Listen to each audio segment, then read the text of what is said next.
Hi, my name is Sky. My pronouns are they, them, although I go by pretty much anything. I'm that friend in the friend group who you could call me any words you would want, and I'd probably turn my head and just be like, huh? I'm the fun one, as everyone says. I remember the first person I ever came out to was my mother. And we were in the car. It was just me and her. We're driving along. And suddenly in my brain, I think, this is a great time to tell my mom that I might not be the quote unquote straight boy that she raised, even though I think she already knew. And I look to her and I'm like, you know, Mom, I think I just like things up the butt. And then she looks at me, the most incredulous look on her face, and says, I don't want to think about you like that. Can't you just let me have some like happy, pure memories? I'm like, yeah, you can have some, but the others I have to taint. Because I have to have something funny to tell my kids or to tell my friends. The one that I was most scared about, though, coming out to was my dad. Because he's very much a macho man.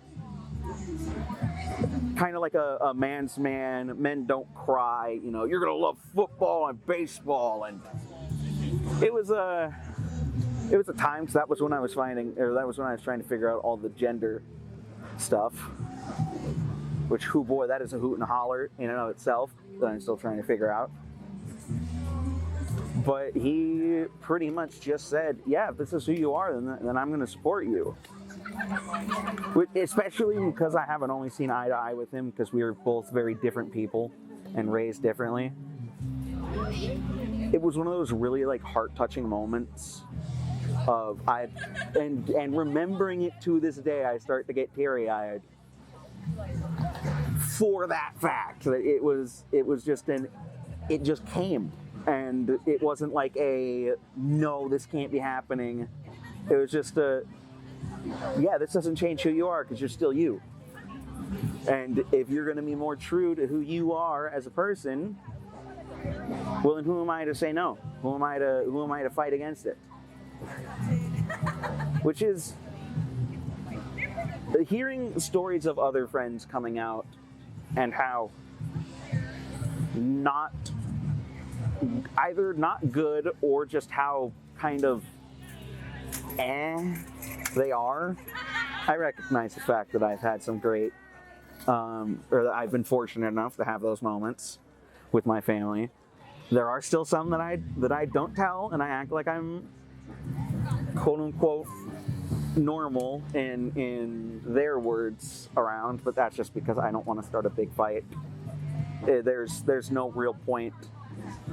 And if I have to pretend something for a couple of hours to keep an event not super crazy, well then I feel that I can do that. But I know that a lot of people can't. And in those situations, I say at that point,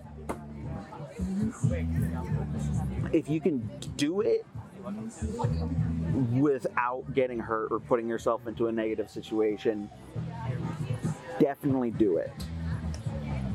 And if you're stuck not being able to because of living with family who are really, really against it or things like that, you're going to get out eventually.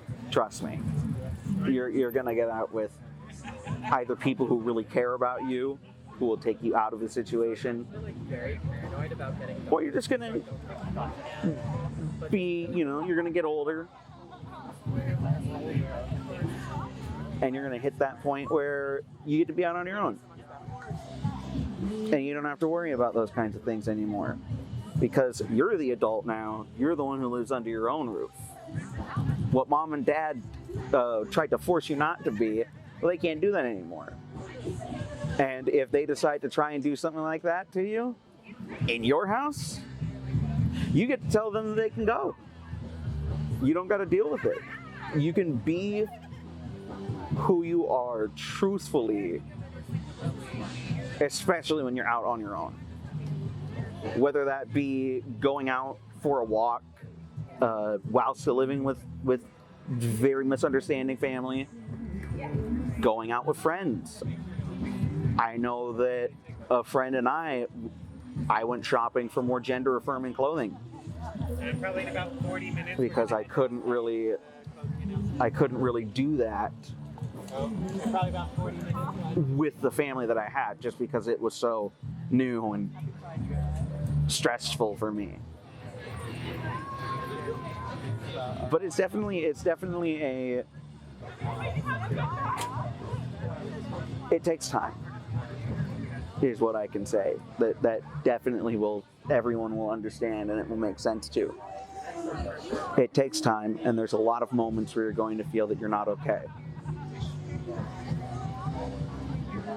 And while it's cliche to say it gets better, I just say, instead of saying that, I say that, like Jeff Goldblum said in Jurassic Park, life finds a way. Because it really does. Eventually you'll find a way to be happy without having to lie to yourself and lie to everyone else. And if there are people who still get upset, oh well. There's gonna be people that are gonna be upset about things no matter what you do in life. No matter how you feel in life. And depending on, it's better for you to learn to deal with it sooner compared to learning later. That what other people think about you just doesn't, if they don't care about you and they're just there to talk down on you, what they think doesn't really matter. It's what you feel inside and what the people who really care about you feel about you that matters.